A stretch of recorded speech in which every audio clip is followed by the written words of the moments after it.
আজি ফুলকবি এটা ৰেচিপি বনাম। ফুলকবি আৰু গাজৰ আলুখিনি মই বইল কৰি লৈছোঁ।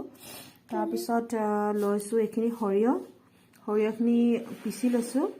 তাৰপাছত লৈছোঁ পিঁয়াজ, বিলাহী, আদা ৰচুনৰ পেষ্ট আৰু কেঁচা জলকীয়া আৰু জিৰা ধনিয়া অলপ মিক্স কৰি লৈছোঁ। এইখিনি গেছটো মই এতিয়া অন কৰি ল'লোঁ। তাৰপিছত তেল দি দিম।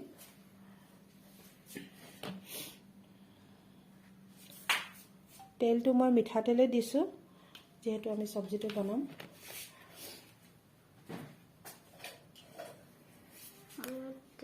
হাই ফ্লেমত থৈছোঁ।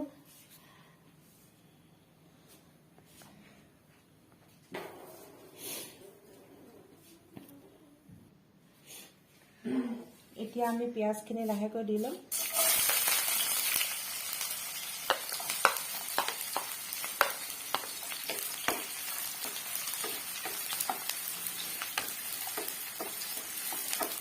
পিঁয়াজখিনি আমি ৰঙা হোৱাকৈ ভাজিম।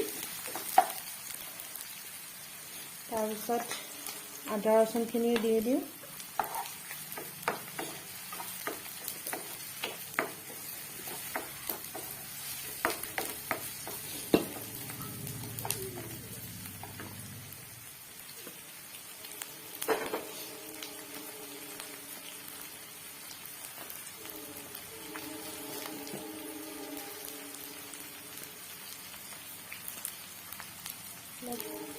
হালধি,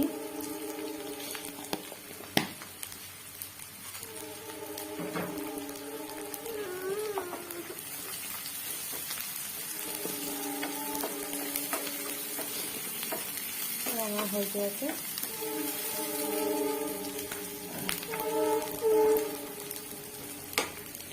এতিয়া আমাৰ গৰম মছলাখিনি দি দিওঁ। গৰম মছলা নহয়, জিৰা ধনিয়া যিখিনি আছিলে সেইখিনি দি দিছোঁ আমি। তাৰপাছত সৰিয়হ পেষ্টটো,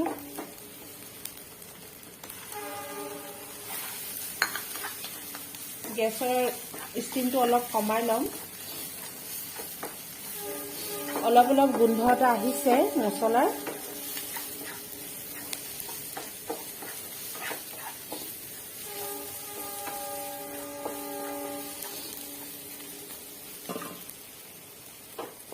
কেঁচা জলকীয়া কেইটামান কাটি থৈছিলোঁ, সেইকেইটা দি দিছোঁ।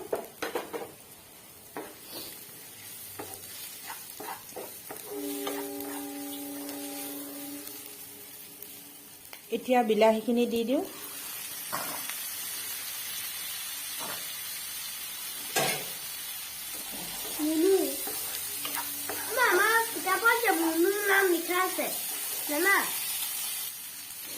এতিয়া মই নিমখখিনি দি দিম।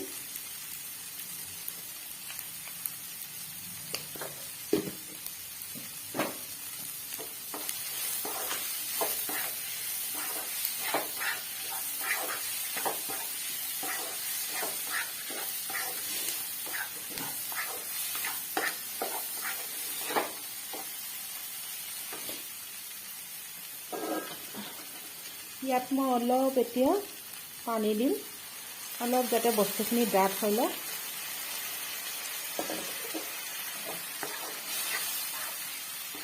আপোনালোকে মোৰ ভিডিঅ'বোৰ চাই কেনেকুৱা পাইছে জনাব, আৰু যদি ভাল লাগিছে তেতিয়াহ'লে লাইক কৰিব, কমেণ্ট কৰিব আৰু ছাবস্ক্ৰাইব কৰিব, শ্বেয়াৰ কৰিব আৰু আশীৰ্বাদ কৰিব, যাতে মই ভালদৰে এনেকৈ আপোনালোকৰ আগত ভিডিঅ'বোৰ দি যাব পাৰোঁ। এতিয়া আমি চব্জিখিনি লৰাই ল'লোঁ। অলপ সময় এনেকৈ ৰাখিম, অলপ ঢাকন মাৰি দিম। ষ্টিমটো অলপ কমাই দিছোঁ। তাৰপিছত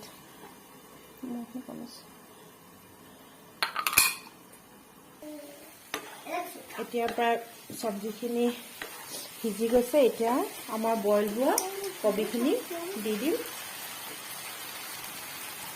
একো নহয়, উলিওৱা। Hai दोस्तों, हमें मम्मी का बेटा आप लोग का स्वागत है।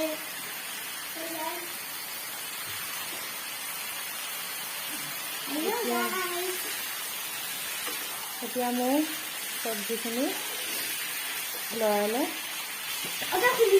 আমাৰ এই পোৱালীকেইটা বেটা ৰিহিয়েতি কবি খাই বহুত ভাল পায় সেইকাৰণে কবি বনাবা কৈ থাকে চব্জিখিনি প্ৰায় হৈ গৈছে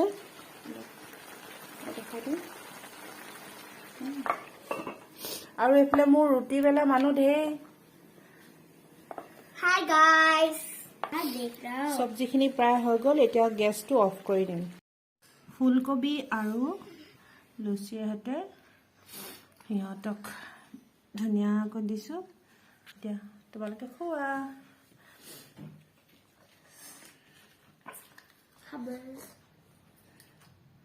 খাবলৈ ভাল লাগিছে अब हम खाएंगे. मस्ती. ভিডিঅ'টো চাই কেনেকুৱা পালে ক'ব Like, share, comment, কৰিব.